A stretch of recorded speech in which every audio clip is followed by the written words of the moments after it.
आप और मैं जानते हैं SCP-173 के बारे में। SCP-173 एक ऐसा क्रिएचर जो अगर SCP फाउंडेशन से निकलता है तो एक एक करके वो बहुत लोगों का गर्दन तोड़ देता है। लेकिन मेरे नए व्यूअर्स जिनको फॉर सम रीजन SCP-173 के बारे में नहीं पता, उन्हें मैं बता दूं, ये दरअसल एक स्कल्पचर है, एक मिट्टी का पुतला जो कि प्योरली बस एक नॉर्मल सा मडी टाइप डॉल दिखता है। लेकिन अगर आप उसे फेस करते हो तो आपको उसके साथ आई कांटेक्ट मेंटेन करना होगा, और यदि आपने आई कांटेक्ट तोड़ा तो वो आपके गर्दन को मरोड़ देगा। इनफैक्ट SCP-173 टट्टी भी करता है। अगर आपने अभी तक मेरे SCP-173 वाले वीडियो को नहीं देखा तो देख लो यार, ये सुपर हिट वीडियो है मेरा।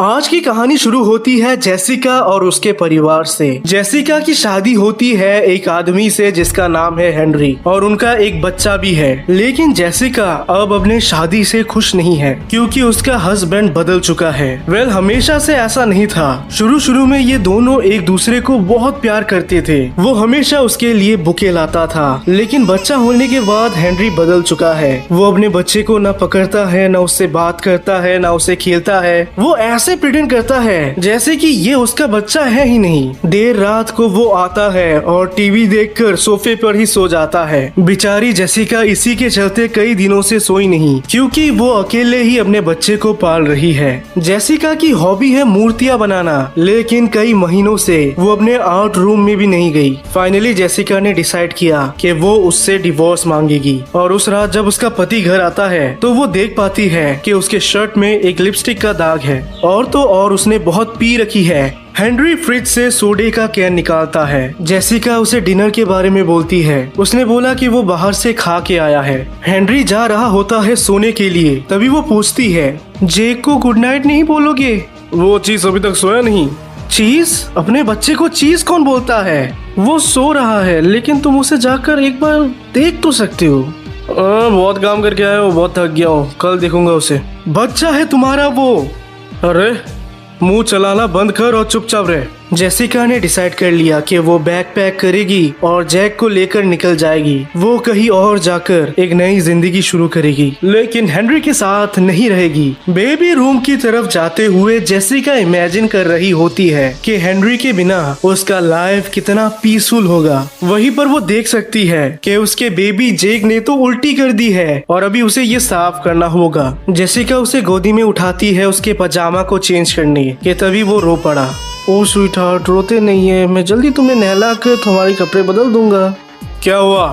तुम्हें इन सब से क्या फर्क पड़ता है? ऐसा बोलकर वो हेनरी की तरफ मुड़ी। वो देख पाती है कि हेनरी के आंखों में आंसू हैं। हेनरी बोलता है कि वो जानता है इन सब के बारे में और वो सब ठीक करना चाहता है। जेसिका को उस पर ट्रस्ट आता है कि शायद अब हेनरी सब ठीक कर देगा। इसीलिए वो बेबी को हेनरी के गोदी में दे देती है और खुद सोफे पर बैठकर थोड़ी सी रिलैक्स करती है। वो इतनी थकी हुई थी कि वो पलक झपकते सो गई। वही ऊपर में हेनरी बेबी को बाथटब में ही रख नीचे चला जाता है, वो भी टेप वाटर ऑन रख के। जब वो उठती है तो वो देख पाती है कि बेड में तो बेबी नहीं है और उसे बाथरूम में पानी गिरने की आवाज सुनाई देती है। वो डर के मारे धीरे धीरे बाथरूम की तरफ बढ़ी। वो समझ चुकी है क्या हुआ है, और जैसे ही वो बाथरूम के अंदर देखती है, दुख के मारे वो चिल्ला पड़ती है।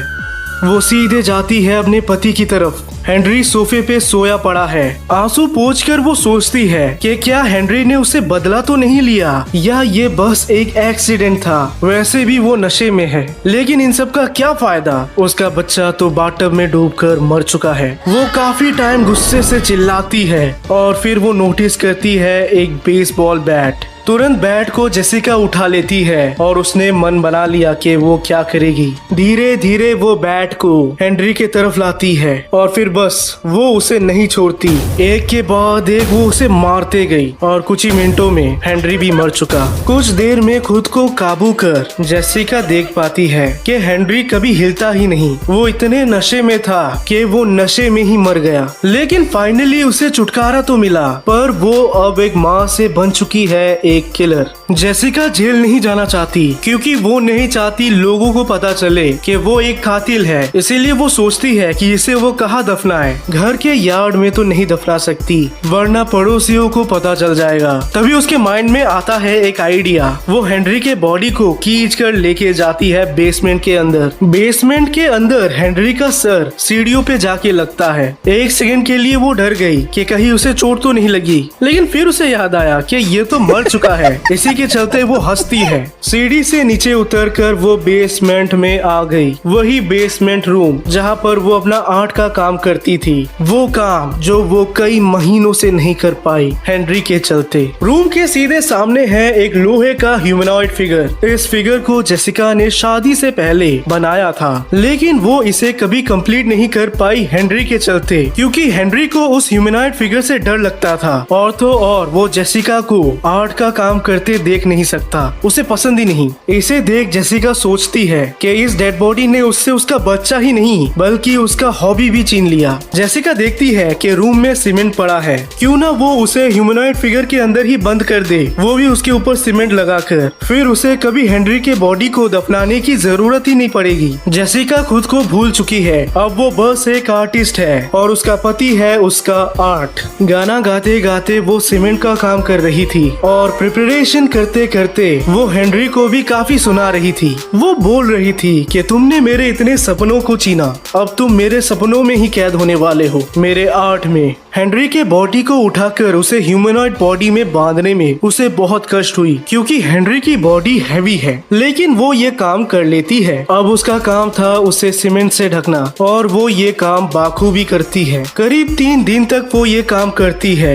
वो खाना पीना सब भुला देती है। वो बस रो रो कर उससे बातें करती है और सीमेंट से उसकी बॉडी को ढकती है। 3 दिन बाद सीमेंट खत्म हो जाता है, लेकिन उसका काम खत्म नहीं हुआ। इसीलिए वो अच्छे से नहाती है, फिर साफ कपड़े पहनती है और गाड़ी में सवार चल पड़ती है सीमेंट लाने। सीमेंट खरीद कर वो दोबारा घर की तरफ जा ही रही होती है कि तभी उसकी नजर पड़ी एक शॉप पर। इस दुकान को यूजुअली सब लोग अवॉइड करते हैं, क्योंकि लोगों का मानना है कि ये दुकान जादू टोने से भरती है। पर क्यूरियस होकर जेसिका शॉप के अंदर जाती है। काउंटर पर एक बुढ़िया होती है जो उसे हॉलवे की तरफ जाने को कहती है। हॉलवे में वो देखती है कि बहुत सारे अजीबोगरीब चीजें रखे हैं और हॉलवे के ठीक सेंटर पर रखा है एक रेड कलर का पेंट। जेसिका को याद आता है कि उसे उसका आर्ट खत्म करने के लिए पेंट की भी जरूरत है और रेड कलर सबसे बेस्ट होगा। वो इस बोतल को लेकर काउंटर पे जाती है, लेकिन बुढ़िया बोलती है कि कोई पैसा नहीं चाहिए, तुम इसे फ्री में रखो। लेकिन वो इसे वार्न भी करती है कि संभल के इसे यूज करना, क्योंकि ये बहुत पावरफुल है। जेसिका थोड़ी सी सोचती है कि इस पेंट में ऐसा क्या पावरफुल हो सकता है, लेकिन कोई बात नहीं। वो इसे लेकर दोबारा अपने घर में आ जाती है।